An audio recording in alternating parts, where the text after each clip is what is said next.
Hello and welcome to another edition of the Mexican Soccer Show. I'm your host, Cesar Hernandez, and today we're going to talk about Landon Donovan. We talk about the pro rel situation in Mexican soccer and also a little bit about the Mexicans abroad. But before we get into that, let me introduce tonight's guest. First, we got Naib Moran in Mexico City. I was going to say Tom. Naib, getting ahead of myself here. Naib, how you doing, man? I'm doing good, Cesar. Good to see you. Good to see Raul, our special guest, and also Tom over there in Guadalajara. Later, don't worry. I'll introduce Raul. I say hi to everyone when I get introduced. That's true. So, that is really I'm spreading that love, from That's Philly. True. Philly Day, it's all about love over there. The city of brotherly love over there in Philly. Super Bowl champions, by the way. Super Bowl champions. What's up?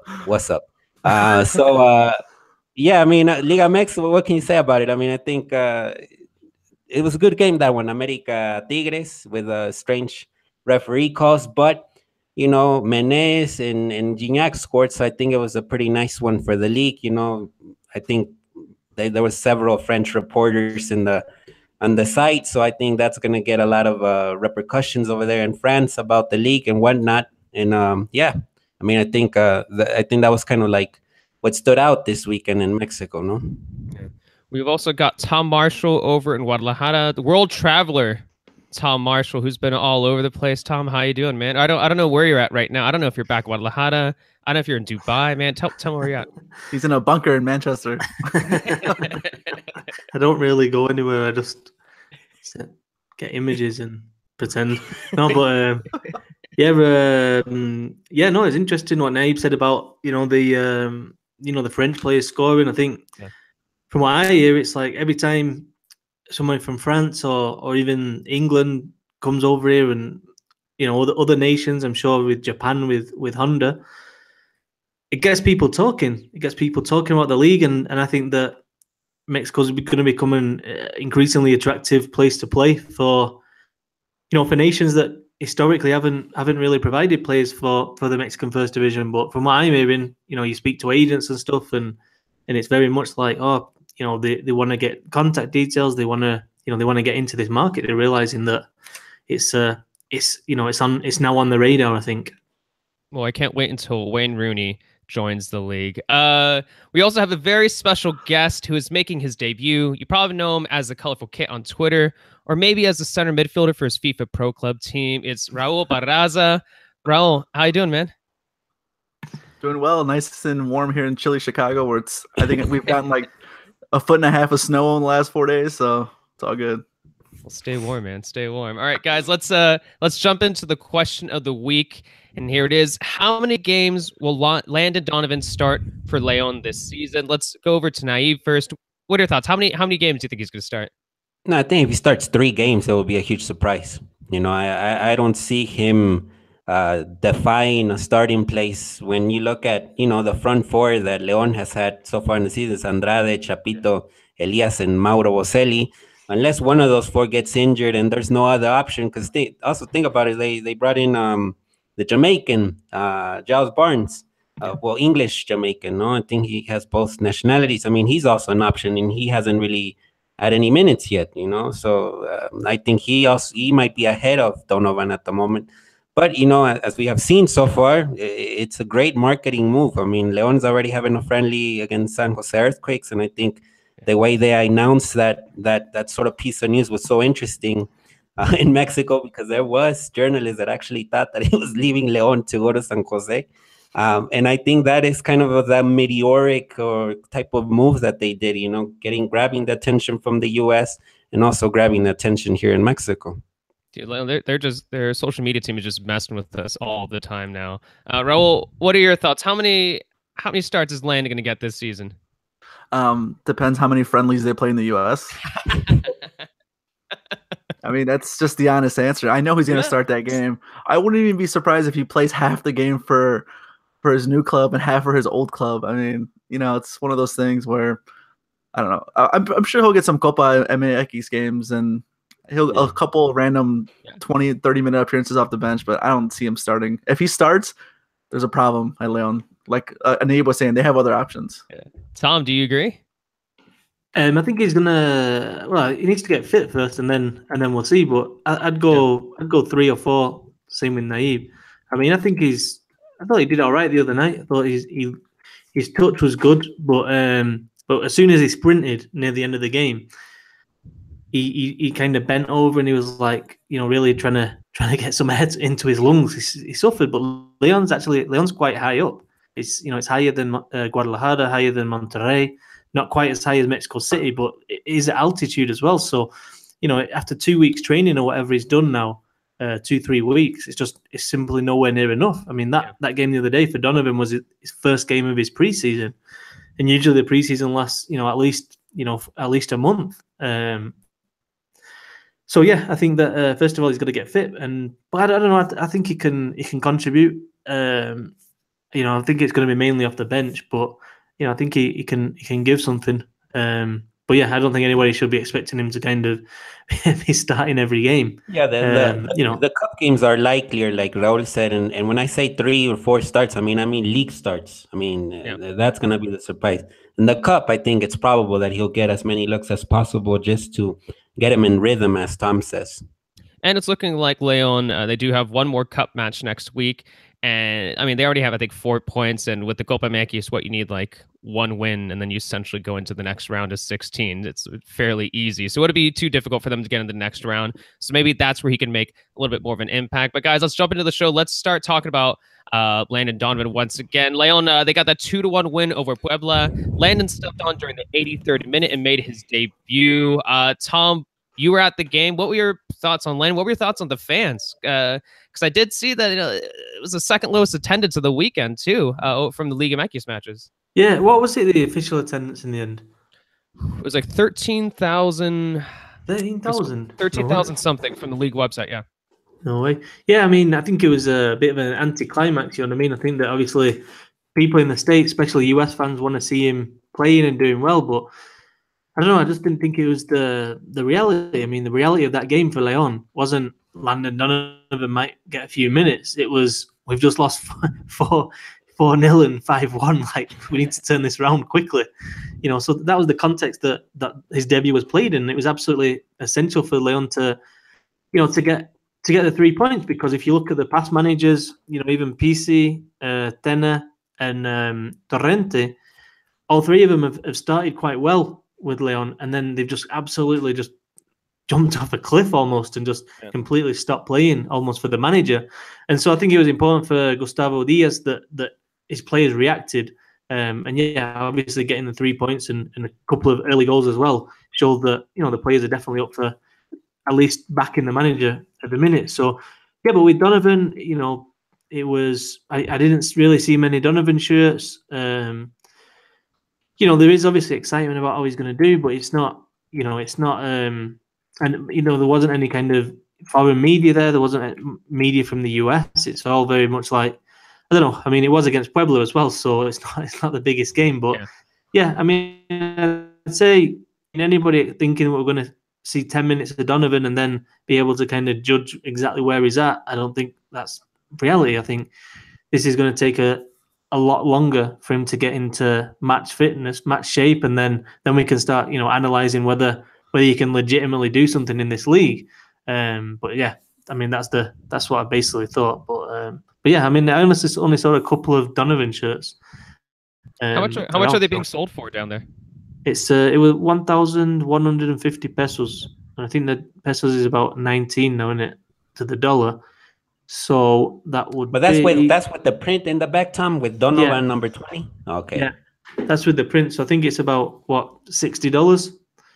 So I can't do that math in my head. I need a calculator. I think I think it's about $60. Yeah, but the situation with the attendance, I think, based on the last year, I would say in León, I think it's an issue. No, in the city, there's kind of disputes there. There is legitimate news showcasing that they'll have a new stadium, I think, in the future. So that's a possibility. But yeah, that's been one of the cases over there with León. There's been an on and off relationship with the crowd because the results are not consistent. I mean, when they got promoted and right away won the bicampeonato, I mean, that was like being in paradise for León. How quickly they were able to get back at the top of the league. And then after that, it's just been ups and downs, a lot of inconsistencies. with the managers that they've had. It's sort of like good ones, a good season, and then all of a sudden then everything drops, and the coach leaves, and then another coach comes, and the same story again. So, I think that is something also to keep in mind with this move. That perhaps the fans of León expected something else, not a footballer that is coming out of retirement. No. Also, it was a match against Puebla, so it's not exactly the most exciting matchup. So, regardless of whether Landon was going to make his debut or not, maybe that wasn't going to bring in a lot of fans. Raul, if you say you were in charge of the squad, what do you think would be the best role for Landon? Do you see him as a backup? Do you see him as a starter? Oh, you know what? I'm not even going to say starter because I have the question here, but after what you said earlier, I don't think you see him as a starter. So I'm going to ask you once again, do you see him as a backup center attacking midfielder? Do you see him as a utility player? Or do you think, just leave him on the bench and he's our plan C? If you were in charge of the team, what would you be doing? I think he'd be the utility guy. I mean, he can play all over the midfield. He can play up top. He can play the middle, out wide. I mean, like Tom was saying, I don't think he can go 90 minutes in the next couple of weeks. He's still building up that fitness. But to touch on what Tom was saying, I bet you there'll be more media for the bigger games. I mean, U.S. Soccer had that election this week, so I think all the U.S. Soccer journalists were covering that. So maybe in the next couple of weeks, maybe when they're playing a big opponent, I bet you they'll send a couple of their big reporters down there. But yeah, I see him as the option where they plug him in wherever they can need him. Like I said, he can play it left, on the right, in the middle. I mean, I trust him to be off the bench, but I'm just saying I just don't think he can start. Yeah, that's not a knock on him. He's 35 years old, and this is his second time coming back from retirement. So it's like Jordan coming back on the Wizards. I mean, you didn't expect too much most nights, but I'm 29 and I jogged 2 miles and I almost died today. So just went over my head, that one. Jordan and Wizards. He turned into a wizard, Tom. Did you not see that? That was in Space Jam 2, man. Missed that. No, but what I'm going to say, no, I mean, what happens is, what happens quite a lot recently, and with Liga MX and the national team, foreign journalists, obviously, it's very difficult to find out who they have to contact within the clubs. And I've had a few people already kind of with Leon wanting to know how to get in contact with them because they don't have a website. So it's like, if you want to get in contact with the press guy or ask for an interview or anything, then that's for his WhatsApp. Yeah, I mean, he's struggling. You need the guy's WhatsApp bills. It's not happening. You know what I mean? But yeah, it's pretty funny. Yeah. If I was in charge of Leon, the first thing I would do was fix my website and my social media to have English stuff. I mean, come on. Is the website up yet? Like how? No, how do fix that? No. Oh my god, man. There's simple things in Mexico that have to get fixed. For example, I was in Pachuca, Morelia, and the Morelia press guy gave out some pamphlets with the Monarcas roster. It was a male and the female team, and also the coaches with the pictures and where they're from and their names, their age. And it's cool. They got their Instagram, their Instagram their Instagram handle, their Twitter handle. But I'm like, why do you give this pamphlet? And it doesn't say who is the press officer, the contact information of the press officer. Because that's the point of a press pamphlet, to sort of know who to contact if I want to interview one of the players you're showing me on the pamphlet. Simple mistakes as that. You print out like 100 of these pamphlets and you don't put contact information on them. What's the point? Yeah, the Twitter handle, fun, nice. But I can't contact the press officer through the Twitter Liga MX clubs they release like I know in most professional teams like in America they release like media guides. No. What is a media guide? Some of them do. There's a couple. I think Tigres have one. Santos. Santos. You're talking about the individual clubs. Yeah, like individual clubs would do like a media guide where they show like stats about their players, little stories, and then they'll show the front office so you can get a hold of them. Shout out to Kim Tate who gave us one for Santos Laguna, but that is the only one that I've received this season. There's I think Tigres have one, and then Atlas used to have one, but yeah, I mean it's not something that's done. I mean, I don't know. It's a bit of a different subject, but yeah, I mean, Donovan after his debut, he literally answered 2 questions in Spanish, and then that was it. And then actually only 2 players spoke after that game from León. So Elias Hernandez spoke, and then Donovan spoke with 2 questions. But for me, like going there, okay, I understand with Donovan, it's his debut. He might not have time or whatever. But I'd gone there specifically to to cover him basically, and it would have been nice to just have one question. You know what I mean? But even then, I was thinking maybe I can get Yarbrough, maybe I can get Giles Barnes or something, and ask them how they've been helping him adapt. And you can work stories into that. But I mean, I spoke to Giles Barnes and he said, he didn't play, so you can't expect him to talk. But he was like, oh, we can do something later and all that, which is fine, But it's just weird how none of them came past and spoke. But I mean, it's just not a priority. But I mean, we can go on and on. Yeah. There's a lot of little rules, and I think maybe this can feed into into our discussion about the promotion and relegation. But there's so many little things like the Leon press box. It doesn't have a Wi-Fi unless you've got a lead, a cable, then you don't have internet. Which is you're spending millions and millions on paying a player's wages because apparently you want to get your brand out, in the United States. Then you don't provide internet for people there covering the game. Like I don't know, there's just loads of little things on a minute level. Like the shirt numbers sometimes are just awful. I mean, you can't see them. You even when they're close, you can't tell. You can't see the names. You can't see the numbers dude, on. Don't get me started about Tijuana's jerseys, man. What about Pachuca? What about Pachuca and their terrible press numbers? All right, guys, we got to move on before I start complaining about the Wi-Fi at the Estadio Caliente. Guys, let's talk about Pumas' rise and talk about Chivas' continued fall. Pumas got a 2-1 win over Morelia. They're currently sitting in first place. Chivas got a 2-0 loss to Santos. They're currently sitting in 16th place. Naib, which situation is more surprising to you? Because one seems a little bit more clear to me. The Chivas situation is just getting out of hand. No, I mean, I think that is something that stands out. I mean, just a year ago they were competing for the title and being a protagonist in the league and doing great things. No, a year ago Almeida was there was a lot of talk about him being the next Mexico national team manager, and now all of those that were talking about putting Almeida as the main candidate, now they're not saying the same thing because the situation is different. I think the team is just so broken up right now that I don't see the light at the end of the tunnel. For example, Lalo Lopez in this game against Santos, he had 7 key passes, and they couldn't score a single goal. I mean, Pulido couldn't put it in, nor Cisneros, but Cisneros is young. He's getting his first division minutes as a Chivas footballer, which is not easy. Look what happened to Cubo Torres and how that affected him. Look at what happened to Carlos Fierro and how that affected him. I mean, you got to be a really important footballer to take on that pressure. And I think the situation is looking alarming. Now I don't know how many points they'll be able to get, especially they're losing constantly at home, which I think is really bad for a team like Chivas. Tom, what are your thoughts on the situation? Because the first thing that comes to mind is just like, okay, there's just clearly a lot of, there could be some anger, some resentment regarding the Alanis situation. I know he got the start recently over the weekend, but maybe that's still continuing to have an influence. I think it's a number of things going on behind the scenes. I don't think Almeida, obviously the Alanis situation, I don't think Almeida was happy with the transfer window. They lost Gallito Vasquez. I mean, and they brought in Sandoval, but Sandoval's on the bench. He's coming off the bench. So it's not, you've lost one of your starting players for a bench player.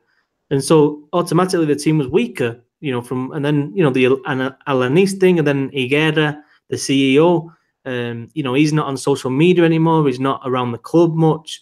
He's not making all these statements. Like something's happened, and I don't think anybody's come out and said what it is, but something has gone on between, Vergara, Higuera, and Almeida. And it seems like Almeida and Vergara are kind of on terms, but obviously there was that beef about the Alanis situation, and Vergara eventually stepped in and said, no, the player's staying, he's going to play, it's all good. But obviously Higuera had come out before that and completely contradicted. So it's just not a happy place. We've seen this a number of times over, since Vergara bought the club. I mean, just this atmosphere in the background that affects what's going on the pitch. So yeah, it's a worry for Chivas. I think Almeida might regret staying on after that title win. I think he could have won the title and then set off somewhere else. But yeah, we'll see. But yeah, it's it's not good. It's not good for Chivas at all right now. Let's focus a little bit more on Pumas. I mean, Raul, what are your thoughts on Pumas this season? It's pretty incredible after they were in last place last season. It's an incredible turnaround from the team. I mean, do we count it as last season? I mean, it was just like the first half of this season. You know, That's it's true. like That's true. It's all about crazier. perspective, right? It's even crazier when you think about it that way, because it's not like they had 2-3 months. It's like 4 or 5 weeks after the final. It's all right, new season. I mean, it's just. I mean, Naive, what do you think? Do you think it's more about the players or the coach, the new coach, or like a coach coming in and adjusting the system? Like, No, I think the arrival of Alustiza really incremented the attacking flair, no? Because it's not just Nico Castillo. Nico Castillo can actually miss now. Yeah. And you have Alustiza as a perfect, partner. I think Marcelo Diaz also the adaptation period is over. Now he's taken over the whole situation. And also signing the center back, Arribas, no? That I think all of those pieces came together. And I think Patiño really identifies with the Puma spirit and the identity and whatnot. And I think everything's coming together, and it's an impeccable start. The fact that they're taking advantage of their home field, of their home turf. No, it's a 12 p.m. start on Sunday, sunny days. It's not easy for teams to play at that time. And I think they're really gonna take control of that, and that's gonna be one of the reasons why they reach the Liguilla. And of course, if they get wins like they did against Morelia, which is not an easy venue to visit, then it's pretty likely that they'll be among the top 8. Yeah, Alustiza's got 3 goals, 1 assist, and shout out to Arribas, who I had him as one of the key new players to be keeping an eye on this season. I think he's had a few great games so far in that center defense for Pumas, and he's had a very easy transition to the team. So and then also, of course, I mean, Nico Castillo, we do have to continue to give him credit. 4 goals and 2 assists for the team, but you got to give credit to Alustiza, who I don't know, maybe he was just signing of the season. Oh my god! Or the winter. It's not like they spent a lot of money on him. I mean, it wasn't like. I mean, we were making jokes about it at first. Like after we're like, Alustiza, that's like the most Liga MX signing you could ever make. But nah, man, he's doing great so far. He's had an impeccable start with the team. Guys, let's move on to another match here. Let's just a quick one on Chivas. Just a quick go for it. Just some on Chivas. Like I think we've the last 2 press conferences now for Almeida, or even the last 3, post game press conferences, said basically the same thing. Mm-hmm. He said, we're really disappointed. It's not working.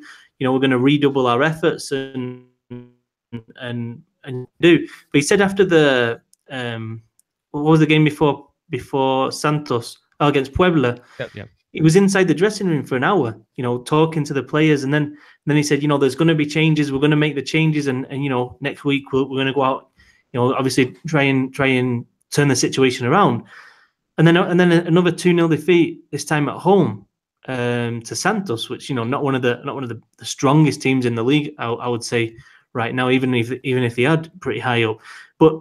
There's only so many times you can have that kind of conversation, not just with the press, but with the players. There's only so many times you can say to Pulido, "Come on, show me your form. Dig deeper than you have done. You can talk to Pizarro and get him going as well." I think it's a really difficult one for Almeida, and he poses questions about his future as well. I mean, he needs to turn this around desperately now. And obviously, away against Querétaro on Wednesday, it's another massive game for Chivas. I mean, they could go bottom of the league with this. And if you look at it, since Chivas won the title, I mean, let's not forget they won the title 9 months ago. There's only one team that's won fewer points than Chivas. I mean, they're in relegation form. If this was a normal league with real relegation, Chivas would be fighting to stay up. I mean, that is how bad it's become. It's not an exaggeration. I don't know. It's a pretty dire situation, and obviously, I don't know. I think Almeida deserves time to turn it around, but I think things have to change badly in the in the way the things are being run in the club, because at the minute it just seems like it's absolutely all over the place, this institution. I mean, not to focus on Chivas a little too much, but I do wonder. I mean, you're just talking about Almeida needed to to really pick things up, but I mean, Almeida's a very well respected coach. Does he really need Chivas? Could he still, despite these problems, still move on to a better job? And maybe the bigger question here is whether Chivas need Almeida more than Almeida needs Chivas. I mean, Yeah, I mean, Almeida will get a job, no problem. I mean, he'll get one in Argentina without a problem, other South American, Latin American countries. The question is if there would be interest in Europe. But I mean, the other job that's out there that we know that he wants, it's almost public knowledge, is the Mexican national team. Now, the way things are going right now with Chivas, then it's very difficult for the federation after the World Cup to give Almeida the job if he's the second worst team in Liga MX. I mean, what does it say about his ability to get these players going and motivated? Because we know that Chivas are a good team. Like in my preview, I had them making the playoffs. I really do think they're a good team. I think they've got a good goalkeeper. You got Pereira and Alanis at centre back. I think that's pretty strong. Pizarro is very, very good player. Pulido should be banging in goals. I mean, they've got enough strength in that squad to be way better than they have shown this season. Should Salcido be going 90 minutes every week? Should Salcido go to the World Cup is a bigger question here. No, Orbelín Pineda didn't even start against Santos. No, I mean, that's not surprising though. That's not surprising. But that's how low I mean, that's one of the players that was fundamental in the championship year, no. And if he's not in it, it's really hard for Chivas to find someone that can match the best level of Orbelín. No, only Orbelín can match it, and Orbelín seems to be lost at the moment. Going through he's playing himself out of a World Cup spot, isn't he? Yeah, he is. No, 100%. Definitely. I mean, 100%. Yeah, I mean, I think the other thing with Chivas, I mean, they've had more shots at goal than any other team in this season, which is weird because obviously they're not getting any results. But it seems like desperation. I honestly just think it's desperation now. And yeah, I think also one of the big weaknesses with the Chivas team is physicality. They're very, very small. Like if you look at that team that played Santos Laguna the other day, you watch that Forge goal, and how Forge comes in at the back post. Chavito Sanchez is there, and I mean, it was all too easy. I mean, if you in the aerial game, Chivas are really, really poor right now. Yeah. And I think that teams are looking at stuff like that, and it's all too easy. So Chivas can have the possession, they can have shots and from distance and stuff, but we'll get you at set pieces and we'll put the ball in the box, and you're going to struggle with it. Well, that's why Osorio doesn't call up their fullbacks, right? Exactly. Osorio calls out fullbacks? Since when? All right, guys, let's talk about Tigres versus America. Naib, I saw you were paying attention to the match. I mean, that was a lot was going on in that match, especially during that second half. Tell us your thoughts on the match, and maybe whether you think this is safe to say this is a playoff preview. No, it's definitely a playoff preview. When I was thinking about this match during the weekend, it's the first of several Tigres America that we're going to see between now and May. Just keep in mind, the Conca Champions is also going to be a battle, and it wouldn't be surprising to see these two in the semis or in the final, depending on their seats and whatever. But, it was a test for America because after, it was in the last Liguilla battle between the two, Tigres won 4-0, so it was a really convincing win by Tigres in that Liguilla series, and I think America needed some type of difference that was different, some type of difference that would allow it to compete and go head-to-head against Tigres. Tigres didn't have Aquino, which is a player that is really fundamental in the tactical scheme for Tigres. But America, with the inclusions of, for example, Emmanuel Aguilera and Guido Rodriguez, who are coming from Cholos, which are specifically picked by Herrera, I think they surpassed expectations. Mateus Uribe had a bad game. It was not only the penalty miss, but also he was just too excited. I don't know, something happened there that he wasn't totally focused in the midfield jobs that he had to complete. And I think if he would have been a little bit sharper, not so, all over the place, I think America could have gotten a better result in its visit to Tigres. But, we'll see. I mean, Mene has already hit 2 goals in 2 games. I think that's positive. Yeah, those are the types of numbers you want to see from a player like Mene, who's taken over, Darwin Quintero's place in the 11, in my opinion, or in the role of play. I don't know if Mene will be a starter, but he's up there already. But we'll see exactly how it advances. But it's looking good for America. Maybe with Martin and Peralta, they need to be sharper in front of goal, and I think they should be fine heading forward. Raul, it's a little too easy to try to make comparisons between Gignac and Mané, obviously because they're both French players, they're both attacking players. But of course, there's this one lingering question, which is, can Mané eventually become just as important to America as Gignac has been to Tigres? Is that kind of a crazy thing to say? Yes, that is crazy. Because just Gignac has been a beast ever the moment he stepped onto Tigres, and I think Tigres are a better team. They're more talented. I think Club America can compete with them, but I mean, if this was the NBA 7-game series, you're gonna take Tigres because they're just more talented. We need more NBA talk here, Tom. I like this. What up, Tom?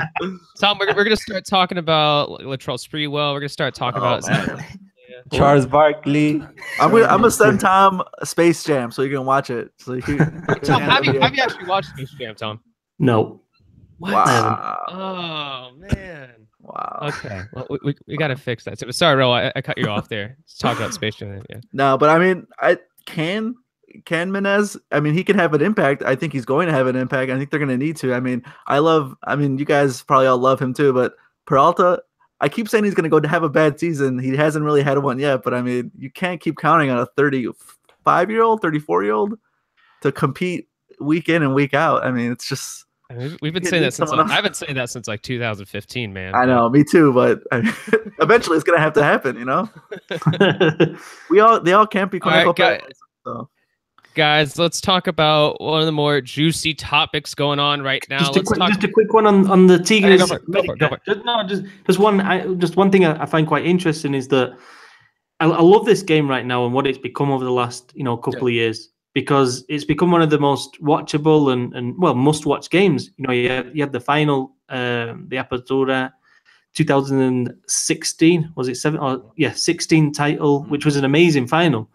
But it's almost like you've got this club in Tigres that want to be like the Real Madrid of Mexico. They're spending all this money. And Club America historically has been that club. So it's almost like Tigres have got this chip on the shoulder, that they're not one of the 4 grandes and all this kind of thing. And America is the biggest club. So I just think that all feeds into the narrative of this Tigres and America games these days. The fact that one of them's historically massive and the other one's right now the team.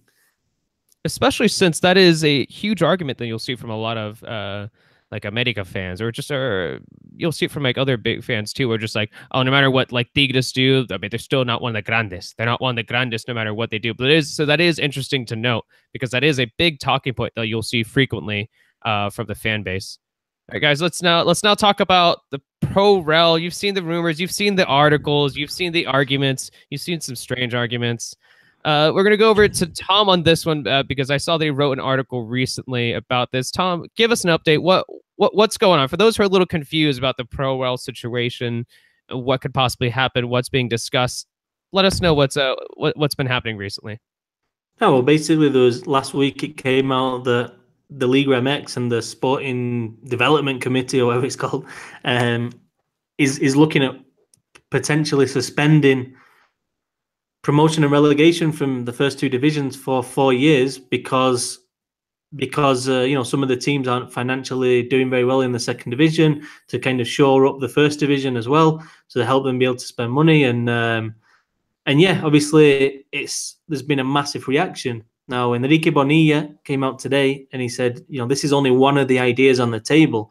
So it's a difficult one, to kind of have a strong opinion about. What I would say is that on the positive side, because I think most people want to see promotion and relegation remain, but I think you have to applaud them because they are they're thinking these things through, because it's something that's just needed fixing in Mexican football for so long. I mean, the relegation system is absolutely ridiculous. I mean, it's so difficult to understand for a neutral.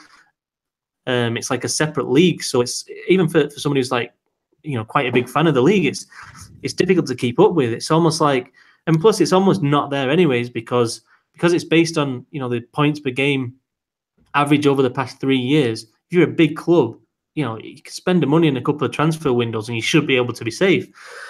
So yeah, I'm glad they're kind of looking into it, but I just hope that they don't suspend it, because I think Mexico's got 130 million people. It's a massive country. It's got a lot of big and middle-sized cities, and I just find it incredible that that this isn't a country that can have 2 leagues that are strong, or 3 leagues that are strong, that there's promotion and relegation, and that, you know, a team can come up from the second division and make an impact in the first because they've got good young players, or they've got a really good new, you know, manager.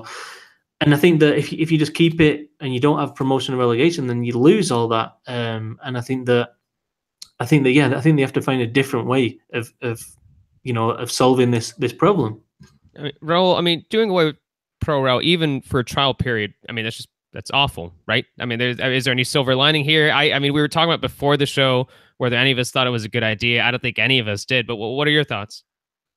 I mean, 4 years, I think that's too much. I mean, if they want to suspend it for a year or two with a concrete plan as to how to rectify the problems around, then maybe you can convince some people, but I don't really think anyone trusts the FMF to get it right.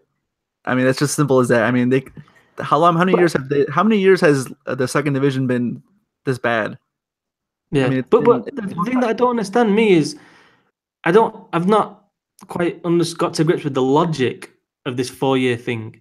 You know what I mean? Like what's going to happen in those 4 years? Exactly. If there was a plan where they said, hey, in year 1, we're going to do this, year 2, this, okay, maybe you can get some people on board, but it's just, hey, 4 years, we'll fix it. It's like they're kicking the problem down the street and saying, we'll solve it in 4 years. It's like, you need a plan. And then that thing where the bottom 3 teams are going to possibly be fined for finishing the bottom 3 places, and then the second division team will win. I mean, no sports fan is going to be satisfied if you're a second division team with your team getting a bit of money, and it's like $5 million, which means you can go out and buy a player. I mean, it's it's not that much money at this level, is it? I mean, you've seen some like vague talk, be like, oh, it's going to strengthen the teams, it's going to strengthen certain squads. But I mean, Naib, is the reason for all this as obvious as it appears? Just no one wants to be relegated. Is it as simple as that? Is it dumb to think that it's as simple as that?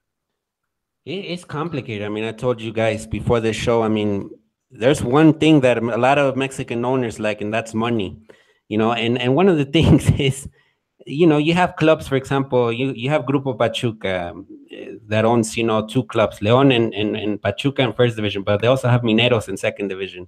Then Santos also has something going on with Tampico Madero, another second division club. So these connections between first division ownership that's involved in second division, you know, there's not that many investors that are willing to invest money in clubs. You know, I think we're seeing a downgrade of it in the last years. I think it's very risky. The business is not going to be, you know, not all clubs are going to be like Cholos, for example, that it was so impressive that they took advantage of both sides of the border right away when they were born. You know, it's a very young club, and it's been so stable in Liga MX. And of course, they had a period that they were very low, but they turned things around when Piojo Herrera came over and kind of put the club back in a steady form. But you know, you see TV Azteca, Atlas, Morelia, and also Puebla already. Puebla has some involvement with TV Azteca that is maybe not ownership, but the investment they're making in that city to keep that club alive, it's something strange that only happens in Liga MX. So there's so many things that money, just keep in mind, the word that I just want you to keep in mind is money. If they do, for example, this thing about eliminating the promotion relegation, it would invite for a super league between Liga MX and MLS clubs to hold a stronger tournament, you know, between the two. Imagine Chivas being relegated and not being able to go to the US because it's relegated. No, well, Chivas is going to go because Chivas is the chicken with the golden eggs, like El Tri. America, the same thing. If you, I'm trying to see here, make conspiracy theories or whatever, but I'm trying to think about why would they eliminate the promotion relegation? I think it would be. You're talking like Liga MX would ever let Club America or Chivas be relegated. Well, I understand the numbers. I understand the theory, though. I mean, you close it at 20, nobody gets relegated, and then the theory is that you'd get business owners coming in then with really strong plans, knowing that the product isn't going to go anywhere. You know what I mean? Because as it stands, somebody who wants to come in with a big project for Puebla, you know, if that team does go down eventually, then it's so difficult to get back due to, you know, you have to win one of the seasons and then you have to play the winner of the other season to go up. And I think that's kind of off-putting. Whereas if you didn't have the relegation, then they'd just be in there. They'd know that the product is safe, you know, and it's not going anywhere. I'm not saying it's a good argument, but yeah, I mean, like I said initially, something has to happen, because you look at it now, and there's only 6 teams out of the 16 in the second division that can go up anyway. So it's just stupid. It's not. There's no point having that league as it stands. And then you look at the teams. Dorados is owned by Cholos. Zacatepec has something to do with Grupo OmniLife. You know, Mineros, like Naib said. Then you got Atlético San Luis. You know, you got Bravos up there in Ciudad Juárez. I mean, I don't know. It's because, for example, you see in Spain, Barcelona, FC Barcelona, they got an FC Barcelona B and they play in second division, but it's Barcelona.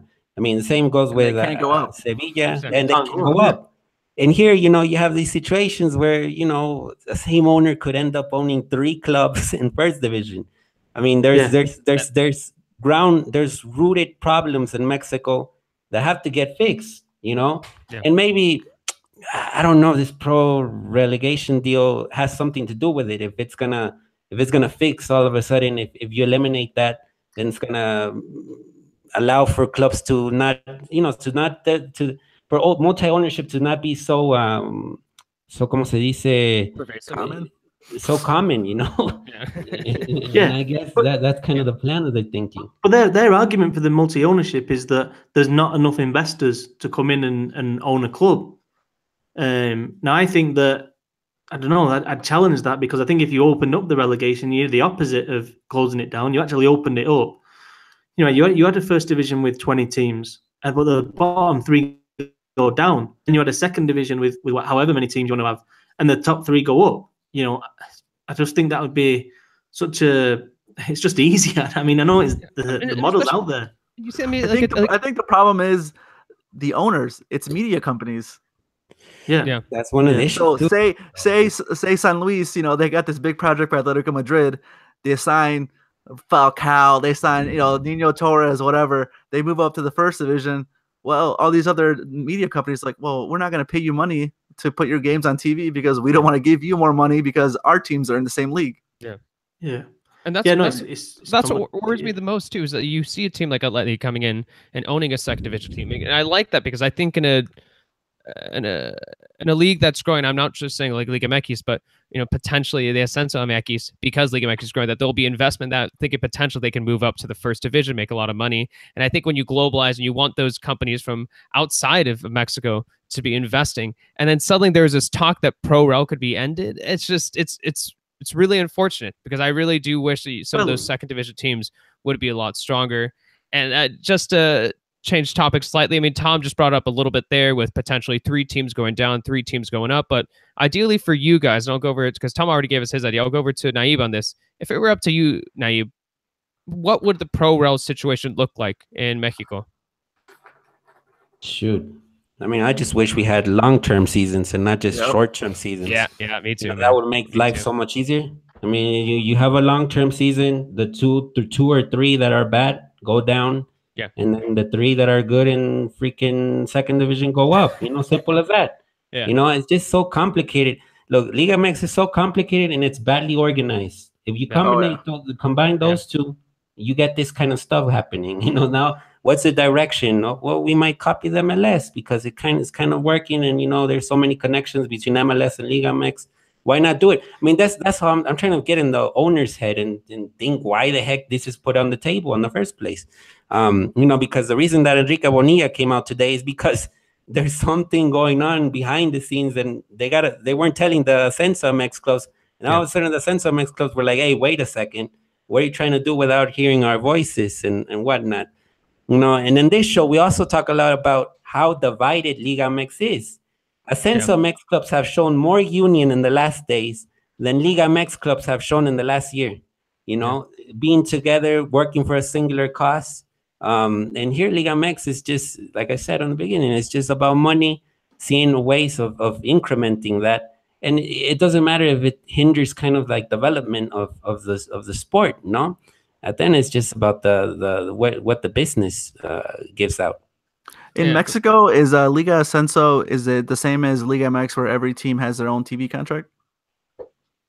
believe so. Well, here you just see them all over. You just see, I just see the games in Televisa, for example, have them in the cable channels, no, in the TDN, Univision TDN, Sky.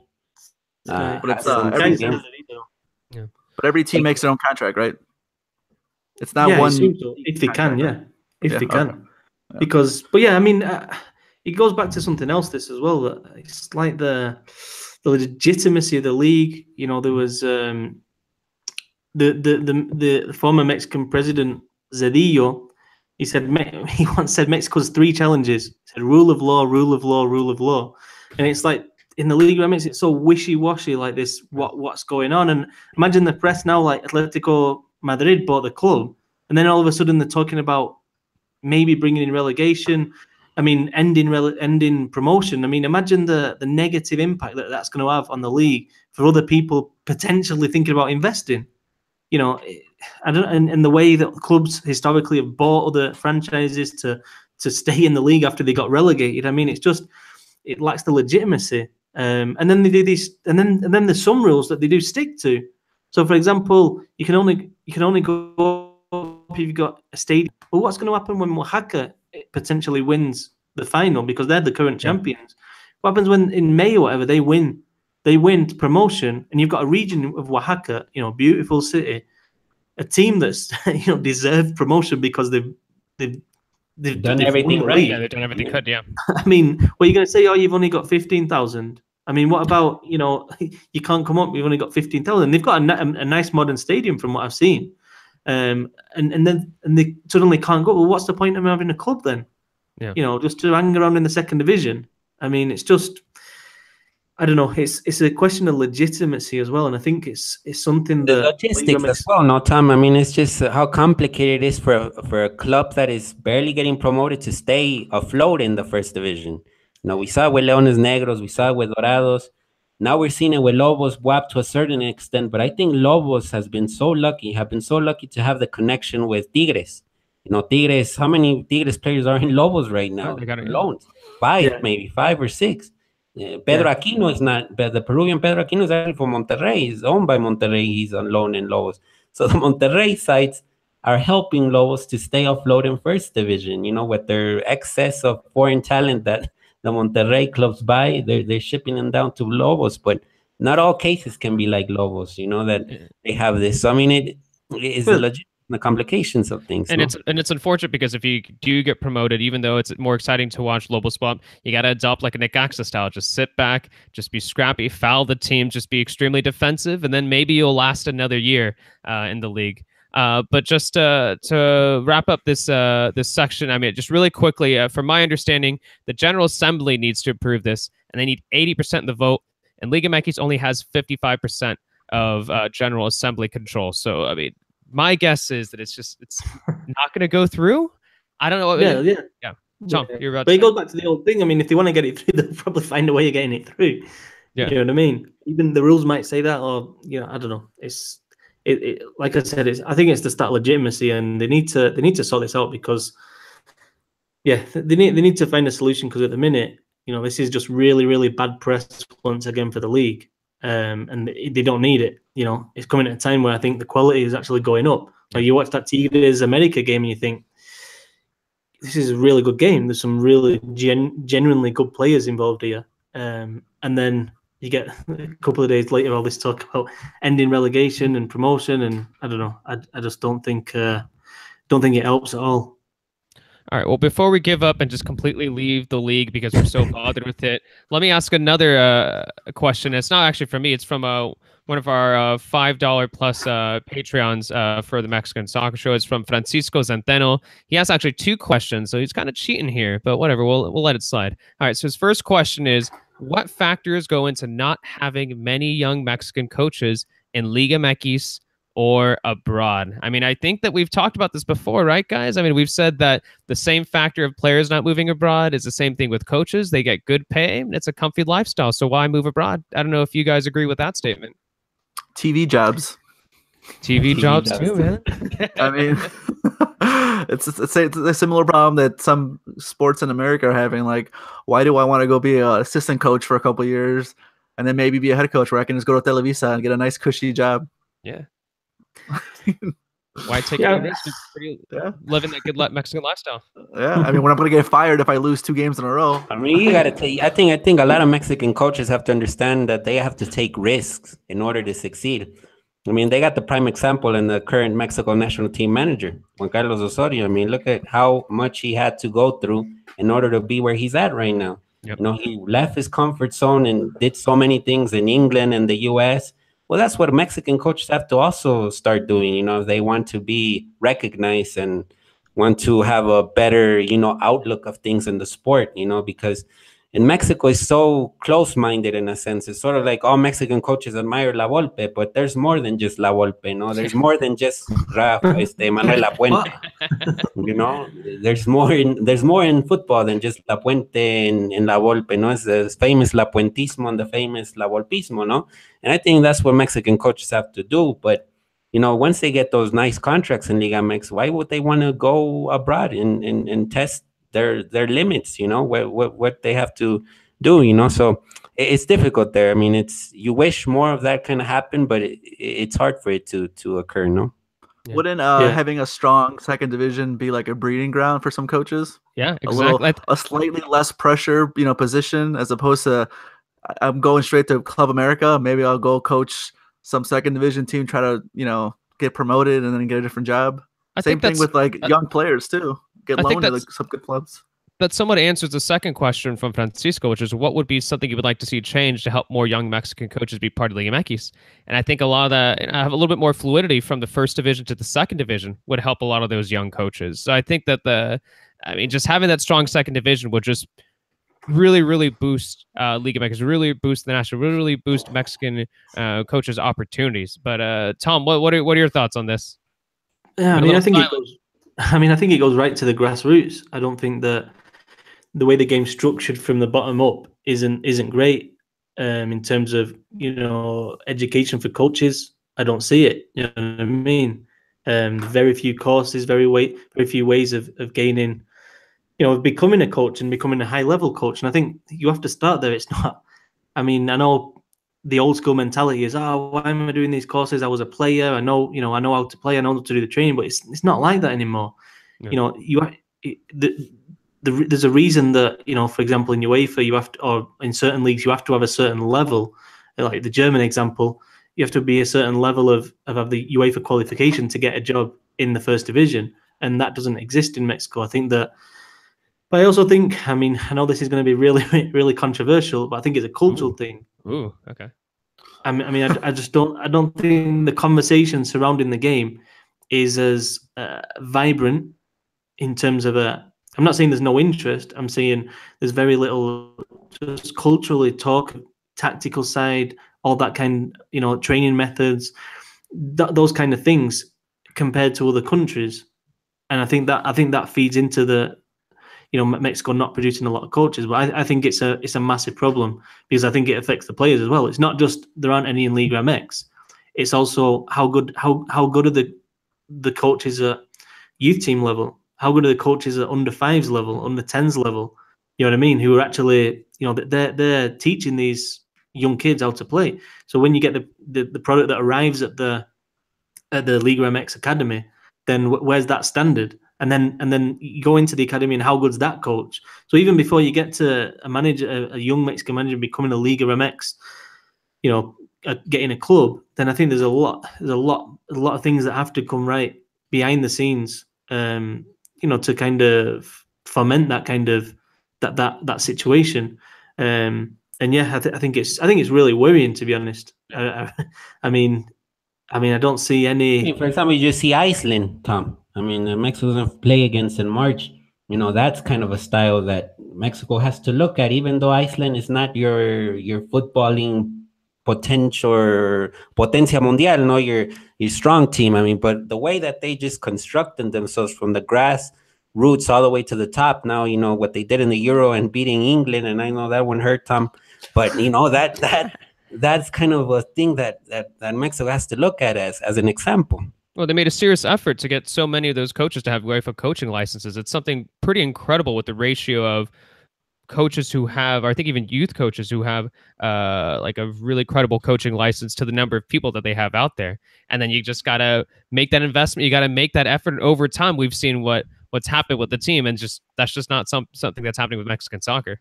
And that's why we get the same retread coaches in Mexico. Yeah. No, it's weird. I mean, look at Argentina. All the young managers going all over the world now. Yeah. You know, the amount of Argentine coaches making an impact in Europe now is impressive. I mean, look at Pochettino and Tottenham. You know, I've just listened to Pochettino's book, and I don't know, the way he speaks about the game, the way he talks about it. I don't see Mexican managers being like that. You know, even the way Almeida talks about it and the charisma that he's got, even though things are going badly now, I just don't see it. And that's not saying Mexican manager bad. Someone like Miguel Herrera obviously has something. You know, he's not like my favorite manager, but he clearly has something in terms of getting a group together, playing a certain style and way. But you know, I once interviewed Enrique Meza, and Meza I said, why did you never go abroad? Why, you know, you're obviously a very good manager. You can get a team working. Look at Puebla right now. You can get a team that isn't made up of a lot of stars or anything, and he can get them playing, and he gets them playing nice football. You know, they're good to watch. Morelia under Meza were good to watch. Pachuca were really good to watch. So why did he never go abroad? And he was quite honest. Obviously, he's a bit older now, and I think he's, you know, the tail end of his career. He just said, well, we have it really comfy here in Mexico. Yeah. It's very easy for us. We get more money here, basically. You know, and that's the ambition. The ambition for Mexican managers is to get a job in Liga MX and then go to the national team. That's the height of the ambition. Even though some of them only Aguirre is the only one really ever who's been to Europe, and I mean that's concerning. We'll see though. We'll see the next generation. You know, someone like Miguel Layún has definitely got something. He's definitely going to have a leadership role somewhere. Don't know if it's a manager or elsewhere, but players union. Is that the players union? Players union, yeah. But yeah, we'll see if it develops. But yeah, I think it goes back to the basic education from behind the scenes, from a grassroots level, really. Yeah, well, many thanks to Francisco for sending us that question. And really quickly, because he is one of our Patreon followers, a quick plug-in for our Patreon page. I mean, if you haven't seen our League of Yankees and Chill, I mean, if you haven't seen or listened to our Countdown to Russia podcast, it looks like we're going to start giving away shirts soon. So if you're all interested in that, go on patreon.com/The Mexican Soccer Show, and you can hear us once again, just like blabber about the Mexican national team for quite some time, and also the occasional League of Yankees match. Guys, let's wrap up the show. I think we're going to stick around for just another about like 5-10 more minutes talking about the Mexicans abroad. And of course, the big talking point for the Mexicans abroad is Chicharito. He's back, right? He got the goal in the 2-0 win over Watford. He now has 3 goals in the last 4 league games. I mean, Raul, how important is this run of form for the striker and for the national team? Very important, because who else is going to start as striker for Osorio? Are you going to start? I know we're going to talk about him in a little bit, but you're going to start Raul Jimenez, who has Lalo Herrera, man. Lalo Herrera. They have the same they have about the same number of minutes this season. So, and we're not going to start Carlos Vela up top. And then we were just talking about Peralta. You're going to start Peralta up top? I mean, it's very important that he gets some games in. And I know he's going to play no matter what for the next couple of weeks, mainly because of injuries, but he's kind of showing Moyes that he has to play him. So it'll be interesting to see where they plug him in. But he seems to be having a good partnership with that Serbian guy, Marko Arnautovic. Yeah. Arnautovic. Naip, what else does Chicharito need to do to hold on to starting roles? Is it just providing those goals? Well, I think you know, he's doing well on the right flank. You know, he did great in the last game against what was it, Watford? Watford. Watford. It was coming off a win against Chelsea, no? I think. So, I mean, and in Watford, Javi Gracia is the manager. And I know Ochoa doesn't like Javi Gracia. You know, there's something that's going to live forever because Gracia is the one that left him on the Malaga bench for that season. But the thing here with Chicharito, I mean, we'll see. Arnautovic is back, and then Lanzini is coming back. Joao Mario, who they got in the winter transfer market, I think he's been a great pickup for West Ham. I think he provides a lot in the attack. But I think he's taking advantage of his opportunities, no? What is it? 3 goals in the last 4 games, I think, for Chicharito.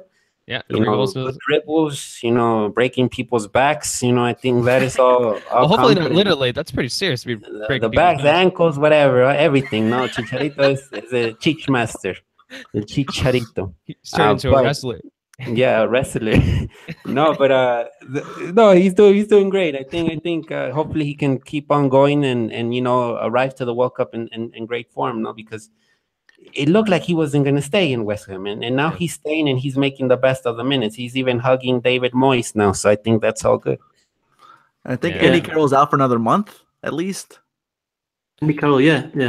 So. Yeah, I mean, I think Chicharito can start over Carroll. My worry is when Lanzini comes back.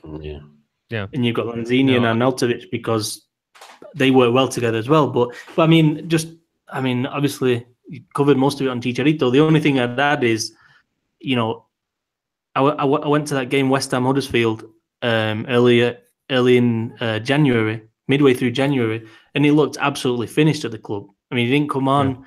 Yeah. Another forward went on instead of him when there was an injury. And it just looked like there's no way that he's got to leave, you know. But I think it says a lot about him, the way that he's reacted. And I think, you know, we talk about not being many Mexican players in Europe, and you look at the mentality that Chicharito has had to come from that position, to go in with David Moyes again. You know, we know there's bad blood there. We know he didn't work out at Man United. And to go in and Moyes. and to achieve what he's done in the last few weeks, it says a lot about him. And that's why he's got to where he is, and certain other Mexican players have not done that. You know, that's why he's still the standard bearer of Mexican football, really. All right, guys, let's talk about Port 3 next. And by Port 3, you guys know who I'm talking about. We're talking about the Porto guys. They got a 4-0 win. Hector Herrera had an assist. Naive, I mean, Herrera's continues fine form. Now rumors are emerging about a possible move. This is a guy who's going to be captaining a team in the Champions League. I mean, this is a big deal for Herrera, right? A big deal. And you know, there was an article that I think Tom retweeted it first. It was a Gabriel Marcotti article about saying how Porto looked at Mexico as an option. You know, now I think, I don't care about the move where Herrera moves, if he moves out of Porto. I think it's really important for him to win the league with Porto. The Porto 3 has to win the league this season in Portugal, because it would give support to that idea of the investment that Porto did with so many Mexicans, you know.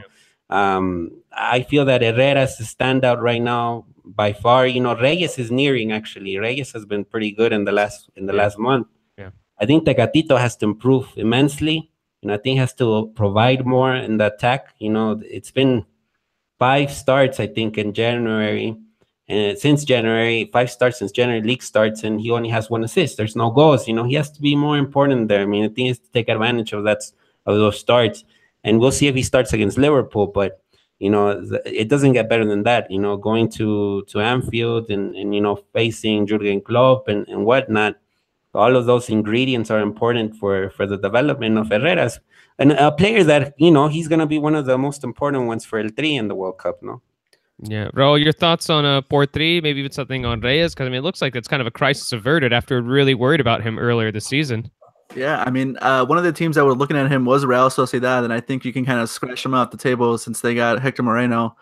But, I mean, he's a free agent. I mean, he can go anywhere he wants. I keep hearing Porto wants to re-sign him, and they're showing some trust in him. He's got, I mean, the last 5-6 games, I mean, I know you love Who Scored.